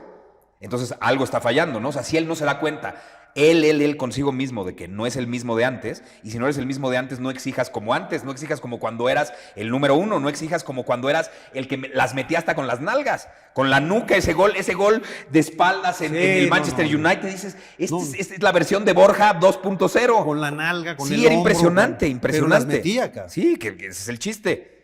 Pues sí. Sí, o sea, no remataba de cabeza ni como tú ni como Hermosillo, No. pero era un gran 9. Era un gran 9.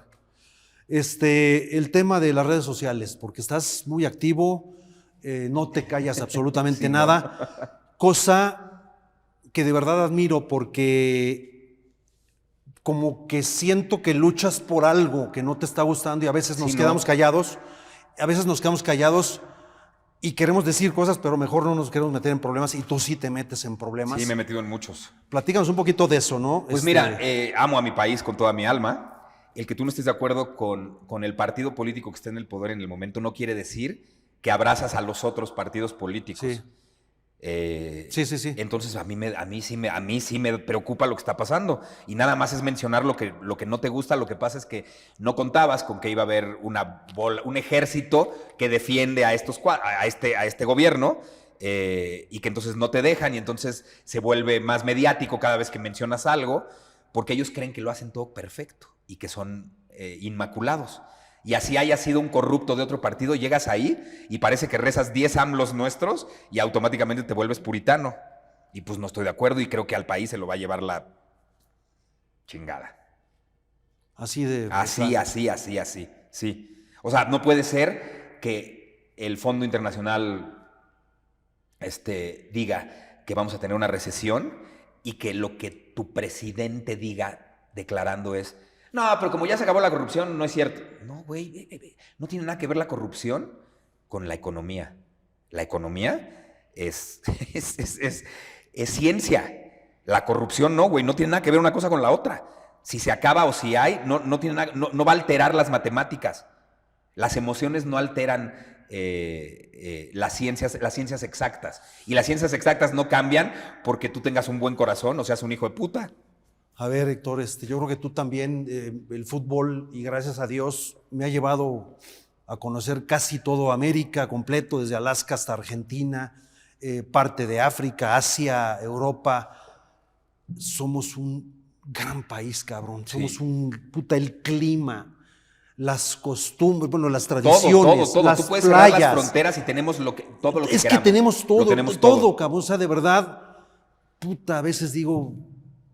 Lo que pasa es que tenemos una mentalidad agachona. Sí, somos un poquito, como decía Hugo. Seguimos diciendo mande en lugar de qué o dime. Y eso es increíblemente de sumisión, brutal. ¿Por qué no podemos disfrutar el éxito del otro? O sea, ¿por qué no, si tú eres mi amigo y veo que te está yendo bien, por qué no puedo? Porque es un país... ¿Por qué carajos tenemos...? Bueno, carajo, ya ganó Morena 2 veces, ¿no? Toda la gente que votó por ellos, en lugar, lo que yo les digo cada vez que me insultan, ¿no? Digo, güey, en lugar de estar disfrutando la abundancia maravillosa que nos está diciendo el gobierno que tenemos, güey, te la pasas cazando por acomplejados y resentidos. Eso es lo que es el mexicano, desafortunadamente. Es un país lleno de acomplejados y de resentidos y que no soportan que a los demás les vaya bien. Lo que tanto dice Hugo de los cangrejos es real. No nos gusta que a los demás les vaya bien. Pero a veces te va bien, a veces sí puede ser por corrupción o pero por... a todo el mundo, nadie se escapa de los ciclos. Pero a veces te va bien, Héctor, pero nadie trabajando. Nadie se escapa de los ciclos. Subes, bajas. ¿Sí? Mira, si el universo, algo tan inmenso como el planeta Tierra, tiene ciclos Sí. en los que se estaciona 3 meses cada año Sí. y va cambiando el clima y gracias a la inclinación de 25 grados hay diferentes climas a lo largo del año, que son las estaciones del año, y eso provoca también que nosotros cambiemos en nuestra ropa y en cómo nos vamos a vestir y cómo vamos a tener ahora las sábanas y demás. En México, todo eso nos lo pasamos por el Arco del Triunfo y nos la pasamos quejándonos de todo y no nos hacemos responsables de nada, de absolutamente nada. Y le echamos la culpa a todo lo demás. Si has tenido compañeros, parientes, conocidos que te juntas y es que esto y esto, y puta, dices, ya, güey, con permiso, o sea, tóxico. Sí, yo desde adolescente soy de esos pocos niños que la única vez que desobedecí a mis papás, me pasó lo que me dijeron que me iba a pasar. Entonces nunca más volví a desobedecerlos. Pero además, yo era de los pocos niños que entendía que si yo el fin de semana, en lugar de irme a un antro, estaba con mi papá y con mi mamá y con los invitados importantes que tenían ese fin de semana en Cocoyoc, por ejemplo, me iban a dar más y a llenar más que irme a poner, nunca bebí alcohol, pero iba a poner pedo o a chupar o a ligarme una vez. Para mí me dejaba más eso. Y creo que debes de rodearte de gente a la que tú consideres más inteligente y más chingona que tú, para entonces poder ser más chingón y más inteligente. Yo sí creo en eso. A ver, algunas preguntas más y luego una dinámica, si estás de acuerdo. Tu papá, súper archi recontractor. El programa aquel de ¿Qué nos pasa? No se me olvida, jamás se me va a olvidar, lo mejor que he visto en tema cómico. Y lo peor es que tú pones un programa del 86, del 87, del 88, no, ahorita, brutal. Y sigue siendo, y desafortunadamente sigue estando vigente, no hemos cambiado. No. ¿Y tu mamá? Mi mamá. Sea, tu mamá, háblame de tu mamá. Mi mamá. Pepita Gomis, ¿cómo se llamaba? Libertad Josefina Gomis Iniesta Soler. Una persona ejemplar, extraordinaria. Sí. Mi mamá nace en Barcelona. Porque poco se sabe, o poco abuelo, hablas de ella. El abuelo Pepe era valenciano, la abuela era andaluza. Mi abuelo Pepe, en el momento de la Guerra Civil Española, era el fiscal de Cataluña. Mi abuelo hablaba 9 idiomas, el árabe con 2 lenguas. Increíblemente culto. Entonces, a mi mamá la educan estas personas, que también se vuelve increíblemente culta. Toda esta parte de cultura, de pintura, de libros, demás, viene por todo el lado de mi mamá. Era una mujer increíblemente culta. Ella estudia historia. Ella está graduada en la Universidad Nacional Autónoma de México como maestra en historia. Desde que yo era niño, en la casa, en la mesa, siempre se me dijo, pero desde niño, nunca se me va a olvidar, que te quede, pero me lo decía muy seguido y me lo dijo durante muchos años, que no se te olvide que eres mestizo, cabrón. Mestizo. No vayas a creer todo lo que vas a empezar a oír allá afuera, porque el mexicano es muy acomplejado. Sí. Tú eres mestizo y todos los mexicanos son mestizos. Sí. La conquista, que te quede claro, o sea, tú contesta en el examen lo que te pregunten, pero la conquista, como te la cuentan, no existió. Y no es cierto. Ella quería que yo entendiera todo. Sí. ¿Por qué no existió? Ya leí algo de eso, ¿no? Pon tú que 1,000 o 2,000 o 3,000 españoles contra millones no iban a poder. Pero entonces ellos tuvieron que además hacer equipo con cualquier cantidad de otras culturas indígenas para acabar con los aztecas. Eran muchos más los indígenas que ocuparon este territorio hace 500 años que los españoles. Entonces, explícame qué conquista. Explícame por qué hay que odiar a los españoles, por qué los españoles nos tienen que ofrecer una disculpa por la conquista. Pero además, España no conquistó México. El Reino de Castilla, de hace 500 años, vinieron y se apropiaron de un territorio, que eso era lo que hacían. Pudieron haber sido los ingleses, los holandeses, los portugueses, ¿no? O sea, los franceses. Y ocuparon un territorio de unos güeyes que vivían en este territorio que no éramos nosotros, chinga. ¿Por qué insisten en hacernos creer eso? Pero además, si dicen que los aztecas venían de Aztlán, o sea, venían del norte, y cuando vieran la serpiente comiéndose, al águila devorándose a la serpiente, pues obviamente ellos también eran parte de los pueblos indígenas de Norteamérica. O sea, eran parte de los apaches, de los comanches, de los sioux, de los mohawk, chippewa, arahuas, algonquin. Eran lo mismo, chingao. Y de repente pasan 500 años y quieren hacer que odies a los que vinieron, que tú creas que eres indígena y que los indígenas eran mexicanos. Eso mi mamá siempre fue increíblemente astuta para que yo nunca me lo tragara. Entonces yo en los exámenes de historia respondía lo que me decían y aparte respondía lo que yo pensaba. Ok, ¿y cómo fue Entonces tu toda educación? esta cultura toda esta parte culta es por los Gomis. ¿Cómo fue como madre ejemplar, Muy estricta, como no, esposa? muy estricta, muy fría. O sea, la gente cree que el duro y demás era mi papá. Mi papá era lo más amoroso, y mi mamá era más fría, más rígida, más estricta. Sí, yo le traía un 8, cabrón. Puta. Sí, yo tenía que traerle puro 10. Pepita Gomis. Pepita Gomis. Programa muy en las tierna, tardes. muy linda, astróloga, numeróloga. Siempre estuvo muy apasionada por todos los temas esotéricos y ocultos. Tenía amistades muy raras con las que yo también conviví de niño. ¿Raras en qué sentido? Libros. Tenía un amigo que se llamaba Salvador Freixedo.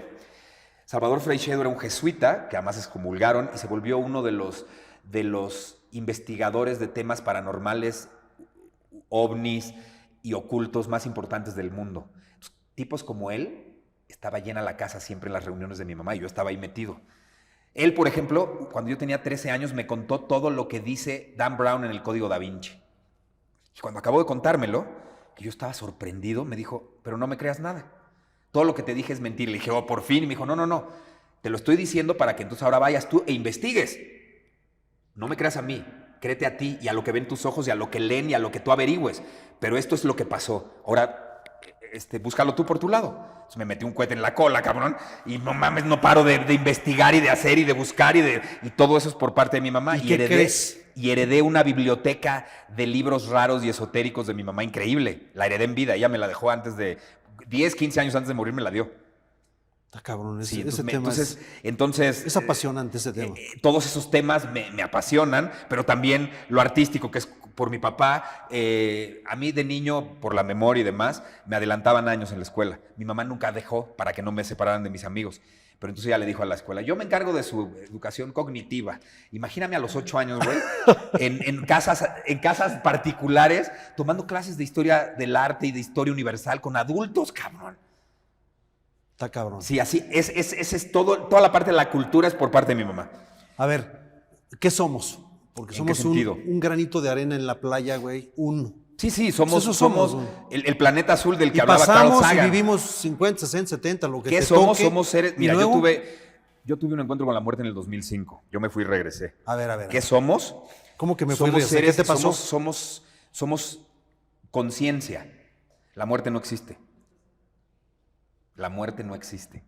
Yo me fui, yo vi todo lo que cuentan todos los que han tenido encuentro con la muerte y han regresado. ¿Qué te pasó? Tuve un problema cardíaco, una fibrilación auricular, mi corazón iba a 221. Entonces, cuando va tan rápido ya no late, vibra. Y entonces, como no irriga bien la sangre a todo tu cuerpo, pues te puedes morir. O sea, se salvan 5 de 100. Te puedes morir o te explota el corazón o de coágulos. ¿Por qué te pasó eso, sabes? Por estrés. Ok. Porque pues como soy tantito apasionado. ¿Qué pasó? ¿Por qué? ¿Cómo que apasionado? ¿Qué estaba pasando? No, apasionado en la vida. Okay. O sea, soy apasionado. Si yo voy a hacer algo, lo hago no al 100, al 1000. Ok. ¿No? Entonces, ¿Y qué pasó? ¿Qué viste? Estaba muy estresado porque era época de vacas flacas y yo sentía que las vacas flacas se iban a volver esqueléticas y que no iba a volver a tener buenas oportunidades y demás. Y pues yo solito me hice una chaqueta mental y me llevé a casi morir. Entonces, estando en el hospital, en urgencias, de pronto, ¿tú has visto cómo se forman las goteras en el techo? Sí, bueno, como es una burbujita. Dale Entonces, 2 metros y medio de diámetro a esa burbuja y en lugar de caer una gota de agua, cayó un halo de luz. ¡Fua! Y yo me desprendí de mi cuerpo. Y entré a ese pinche halo de luz que me hizo sentir la paz más extraordinaria que he sentido en mi vida. Me fui por ese halo de luz, pasé por el techo y pasé antes de entrar al túnel del que hablan todos por algo que yo a esa cosa la nombré como la frontera, que era un lugar oscuro, pero hacia abajo podías ver millardos de luces conectadas, como foquitos de Navidad, pero sí. Millardos, millones de millones de millones conectadas todas entre ellas. Y mi conciencia entendió que eso eran todos los seres vivos del planeta, que estamos todos conectados entre nosotros. Dije seres vivos, no seres humanos. Perros, animales, todo. Plantas. Pero espérate, vamos más allá. Esto que está inerte las moléculas que tiene esta mesa está formada por átomos y esos átomos tienen vida. Todo tiene vida. Todo. No una vida inteligente como la tuya y la mía, pero esto también tiene vida. Entonces entendí eso. Ya después en el túnel sentí más paz y a lo lejos había una luz que me cegaba. Habrá estado a unos 50 kilómetros, no sé, pero muy lejos, muy fuerte. Como un sol. ¿Lo estás viendo? Imagínate que era como un sol, pero no era el sol. Y entonces cerré los ojos y me siguió cegando. Puse mis manos así y me siguió cegando, pero cuando me di cuenta, güey, yo no tenía manos, ni brazos, ni piernas, ni extremidades, ni tronco, ni nada. La conciencia no se muere. Eso que dicen El alma, espíritu, el alma. todo eso fue sacado de los libros de Platón para darle un sentido a la explicación de las iglesias, ¿no? O sea, tú no eres el cuerpo que estoy viendo. Ni tú, es conciencia. Y esa conciencia no se muere. Esa no se muere. ¿No? Esa conciencia, siempre digo lo mismo, aunque sea redundante, se hizo consciente de que era papá y que yo no iba a dejar a mi hija sola. Entonces me regresé y lo puedo contar. Pero después de eso, una vez que regreso por el túnel y todo y me veo en la cama y me echo un clavado a mí mismo como me tengo que meter en mi cuerpo, siento un choque eléctrico, abro los ojos y empieza a aparecer gente enfrente de mí. ¿Te acuerdas cuando éramos niños, cuando prendías la tele? Claro. Se tardaba en calentar, entonces hacía así, Sí. igual, 7 personas. Y yo ahí en ese momento dije, puta, seguro violé una ley universal y ahorita vienen en bola para llevarme de regreso. No me acuerdo de los 3 de acá ni de los 3 de acá. Me acuerdo del hombre de los ojos azules que estaba al centro. Y ese hombre se va acercando hacia mí y no mueve la boca, pero lo oigo. Me habla telepáticamente y me dice, no estamos aquí y no vinimos por ti, estamos aquí para cuidar que no te pase nada, vamos a cuidar a todos los doctores. Palabras más, palabras menos era eso. A tu experiencia como Héctor Suárez Gómez le quedan muchos años. Y me puso la mano aquí y desperté en terapia intensiva con un ardor horrible en este brazo porque me acababan de inyectar potasio en la vena y ya estaba mi papá junto a mí. Cálmate, cálmate. Y cuando le cuento esto a mi papá y le empiezo a describir al hombre de los ojos azules, que era un hombre bajito, como de unos 60, como de unos 80 años, calvo, con el pelo cortito de los lados, y los ojos azules con una paz y una profundidad impresionante. Cuando yo lo estoy describiendo, mi papá termina de describirlo. Y le digo, cabrón, ¿estuvo aquí? Me dijo, no. Pero cuando tenías 5 años y te dio ese ataque de asma que casi te mata, que estuviste 10 días en el hospital infantil, una noche yo me iba a la cafetería, entrecerré la puerta de tu cuarto y te quise ver otra vez antes de irme, hice así, y ese hombre que me acabas de describir estaba sentado junto a ti. No quiero perder el tiempo en averiguar quién es, ni quiénes eran esas 7 personas, ni quiero perder el tiempo en averiguar si lo que me pasó es real o fueron químicos de mi cerebro. Para mí lo importante es lo que pasó a partir de ahí. Estando en el hospital me llega una carta y la leo y era un hombre que había ido a ver a un amigo suyo, su amigo no había vivido y que además se ponía a mis servicios para ser mi maestro. Fue uno de mis primeros maestros. Entonces, saliendo del hospital, él fue mi maestro y después me presentó a otro maestro. y pues me instruyeron en, ¿cómo le llamamos? En conciencia. Y llegaron, a partir de ahí empezaron a surgir oportunidades nuevamente. Y empezaron, sí. ¿Qué pasó con Héctor Suárez? Van y vienen las oportunidades. ¿Qué pasó conmigo? A partir ¿En de qué ese te momento, cambió esta situación? Entendí que toda la gente, o el 99.9 del planeta, vive muerto de miedo. La raíz del miedo es la muerte o la pérdida de tu identidad. O sea, tú tienes miedo de morir porque tienes miedo de dejar de ser tú, la muerte. Y entendí que la muerte no existe, 1. 2, el miedo no te aleja de la muerte, el miedo te aleja de vivir. Y a este pinche planeta se viene a vivir, sí, a tope. No se planean las cosas, eso también aprendí. Es como salir a escena sin un texto aprendido y a improvisar y a resolver. Sí. Entonces empecé a vivir mucho más, empecé a vivir en gratitud, empecé a vivir a tope. Y empecé a alimentar mi espíritu y mi conciencia de todo lo que ellos me dieron y de lo que ellos me daban, surgían más cosas y es mi mundo interior. Puta, qué experiencia. Sí, y desde entonces doy talleres y doy conferencias y retiros y todo. O sea, entendí que mi vocación es escribir, dirigir, actuar, ¿no? Esa es mi vocación. Pero mi propósito El propósito es muy distinto a tu vocación. Hay gente que su propósito y su vocación es la misma.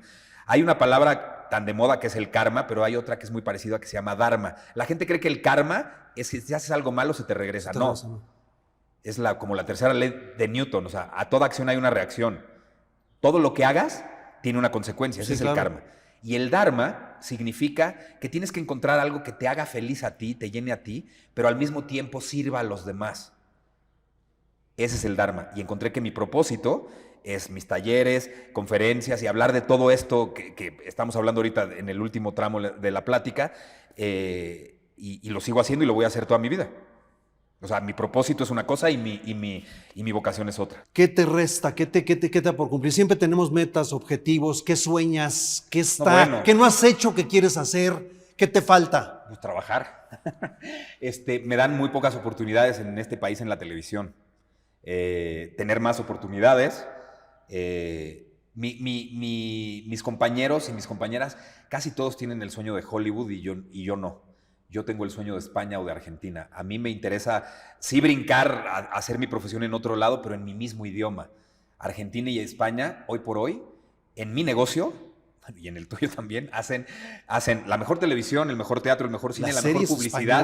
Por eso, pero tienen además el mejor fútbol, que también tiene que ver contigo, los mejores comentaristas deportivos. O sea, la gente allá sí va a la escuela, está muy preparada. Sí. Ahí me gustaría trabajar. Ahora que hay tantas plataformas y eso, no te han invitado a series. No es que no me inviten, es que hago castings y no me quedo nunca en nada. Por favor, inviten a mi amigo Héctor. Pero no es no, pues a lo mejor soy un pendejo y no sirvo. No, yo he visto tú. No. A lo mejor el que no sirve soy yo. Pero afortunadamente no soy de los güeyes que se queda sentado. Yo me sé generar a mí mismo mi propio trabajo. ¿Qué me falta? Quiero publicar. Ya está escrito el 4º libro, lo quiero publicar. Tengo la idea ya del 5º. Cuando escribí el libro de mi papá, el de Gracias Papá, está escrito en formato de novela. Yo no sabía que podía escribir novela. Entonces, como ya vi que sí, el 5º ya tengo toda la sinopsis y la idea para el 5º libro. A ver, danos los nombres de todos los libros que has escrito, por favor. El pelón en sus tiempos de cólera, el primero. Sí, que fue teatro luego, ¿no? ¿Fue obra o qué fue? Es el stand-up. Es el stand-up. Pero es un libro que tiene... los capítulos son ensayos de humor. Ok. El segundo es El pelón de los anillos, que sería como la segunda parte, que también es ensayos de humor. El tercero es Gracias Papá, que es una novela en donde Héctor Suárez y Héctor Suárez Gómez se cuenta la historia de amor entre ellos dos. El cuarto tiene el mismo nombre de mi podcast, que se llama ¿Qué chingados haces aquí? ¿Tú sabes qué chingados haces aquí? Pues no aquí. Trato de... ¿A qué viniste a este planeta? ¿A qué vine a este mundo? Pues a vivir la vida, a hacer las cosas bien, con honestidad, con transparencia, a formar una familia. Sí, pero aprender, a equivocarte un chingo y aprender de eso. Es que el éxito es un cúmulo de fracasos, es tropezarte. Pero a la gente le da miedo equivocarse. Bueno, pues... Y es maravilloso equivocarse. Pues sí, porque es donde aprendes. El fracaso es el camino del éxito. Y luego, ¿cuál te falta? Ya leíste. El cuarto se va a llamar ¿Qué chingados haces aquí? Ya está escrito. Lo que pasa es que me peleé con mi editorial y ya no quiero publicar ahí. No me gustó cómo llevaron el libro de mi papá, entonces me cagaron y los mandé a chingar a su madre. ¿Qué estás haciendo ahorita? El pelón en sus tiempos de cólera. Y de gira Buenos Muchachos, pero Juan se va a hacer Top Chef VIP 5 meses. Entonces ahorita nada más el pelón. ¿A dónde me estás invitando al teatro? A ver el pelón. Lo que pasa es que el pelón que tú viste... ¿Dónde estás? Teatro Virginia Fábregas, los sábados y los domingos. El pelón que tú viste, pues ahí todavía no nacía Pablo. Hay que hablar de mucho más falta. Ya está Pablo incluido y es una sátira y una crítica de la educación en casa, de cómo nos han educado. Y eso es todo lo que estoy haciendo. ¿Qué compañeros tienes ahí? No, pues soy yo. ¿Solito? Es monólogo, es un stand-up. ¿Automáticamente? ¿Producción Solo. Y eso? Producción de Miguel Briones. Yo lo escribo y yo lo dirijo. Bueno, te voy a ir a ver con mi esposa. Sí, ese te va a gustar. ¿Sí? Y voy a pagar mis boletos. A mí me encanta invitar. No vas a encontrar, güey. No hay tantos. Oye, Héctor, qué padre charla. Te agradezco mucho. La agradezco muchísimo, de verdad. Ojalá nos vayamos con más frecuencia, nos podamos ver. Hay que vernos más, hombre. Y mucho éxito, porque creo Igualmente. Creo que lo mereces, o sea, por la perseverancia, por lo que ha sido tu vida, por lo que aprendiste con 2 maestros como tu padre y tu madre. Gracias. En fin, y invitarlos al teatro, ahí estás. Sí, sábados y domingos en el Virginia Fábregas. El pelón en sus tiempos de cólera recargado. ¿Por qué recargado? Porque está reescrito y hay media hora nueva. Y lo que sí dejé del pasado está reescrito. Bueno, Héctor, antes de despedirnos y agradecerte, por supuesto, tu presencia en Fútbol de Cabeza, Pues una dinámica. A ver. Una dinámica interesantona. Déjenme pongo los lentes porque no veo nada. Imagina que eres futbolista. Ajá. ¿Qué gol famoso te hubiera gustado marcar? Está muy fácil, güey. A Logroñés, el de Hugo Sánchez. Sí. Te iba a decir el de Van Basten, aquel... El del 88 en la final. Ese no es un centro pasado. En la final de la Eurocopa del 88. Sí, pero no me quedo con Hugo. Me quedo con el de Hugo, sí. El de Chilena contra el señor gol. El señor gol. Exactamente. Muy bonita respuesta. Describe tu carrera perfecta. ¿En qué equipo? Hablando de fútbol, ¿eh? Barcelona. ¿En qué equipo te hubiera gustado? Barcelona, en la generación de Messi. No, pues ya equipo te consagrarías en la generación de Messi todavía con Ronaldinho, ¿no? Y Eto'o y eso ya no. No. Yo soy más de cuando los niños llegaron al equipo. O sea, Busquets, que yo no sé por qué la gente no habla de Busquets, es el mejor 5 de la historia del fútbol mundial. Sí. Xavi, Iniesta, sí. Messi. Sí. Uf, qué equipo. Ok, ¿y tú jugando de portero? De portero, en lugar del que tú me digas. Está bien. De Víctor Valdés estaba Gomis en la portería. ¿En qué equipo te hubieras retirado? En el Barça. O sea, todo. Todo en Debut, el Barça. trayectoria. Debut, trayectoria en el Barça. Y Barça. Equipo de México, nomás por llevar la contra. Este- ¿En cuál te hubiera gustado debutar, consagrarte y retirarte? Pues mira, si para debutar hubiera debutado a los 18, 19, en ese entonces le iba al América, me hubiera gustado debutar en el América. Y me hubiera gustado despedirme en los Pumas. En los Pumas. Sí. Ok. Si pudieras cambiar una regla del fútbol, ¿cuál sería y por qué? De entrada, muchas cosas del VAR. ¿No? O sea, no nada más las jugadas que son revisables, dejaría esas. Hay muchas otras que también son revisables y que ayudarían muchísimo. El fuera de lugar, yo creo que tendrías que estar realmente un cuerpo adelante del otro. O sea, una mano, un medio pie no es fuera de lugar. O sea, El si las cuerpo tomas completo. se juntan, no es fuera de lugar. No es fuera de lugar. Si la toma ya supera realmente Claro, hay un si tú espacio. si de verdad de cuerpo estás más adelante que el defensa, ahí sí, pero no media pierna ni la cabeza. Eso me parece absurdo. Muy bien. Si fueras un árbitro, ¿qué jugador siempre te gustaría expulsar? O sea, ¿qué jugador es un dolor de huevos? Puta, ¿sabes para quién ti? odiaba yo así cuando le iba a la América? Eso a Coyote. No, Beto Coyote. O al Zuli, a todas a esos Chivas, a Cisneros, al Snoopy Pérez, a todos ellos. Puta, el Celestino Morales, esa época de Chivas los detestaba. Sí, eras Zuli. Sí, era bueno, Girarte, Madero. Pero Quirarte cuando se hizo muy amigo de mi papá después de que fuimos a Nestlé. Sí, por lo conviví mucho con él y me quedaba toda madre, Fernando. Sí, ya sé cuál, ok. Y por último sería, ¿quién es el jugador más sobrevalorado de la selección mexicana? Más sobrevalorado para ti. Ay, el Guille Franco. Naturalizado. Que además me acuerdo que en ese entonces yo tenía una columna en el Excelsior de humor. Y te acuerdas que en ese Brasil estaba Elano. Entonces yo decía, no sé qué, que el Guille juega como el ano, como el culo. Saludos al Guille Franco, buen amigo, ex compañero. No, bueno, nada más sí. En la selección juegas como el culo en la selección, Guille. Oye, pues muchas gracias ahora sí. No, gracias. De verdad, de corazón, Ricardo. te agradezco mucho. Yo a ti. Que hayas venido aquí, Fútbol de Cabeza. Suscríbanse. Abrazo Gracias. fuerte, Héctor Suárez Gómez en Fútbol de Cabeza. Gracias.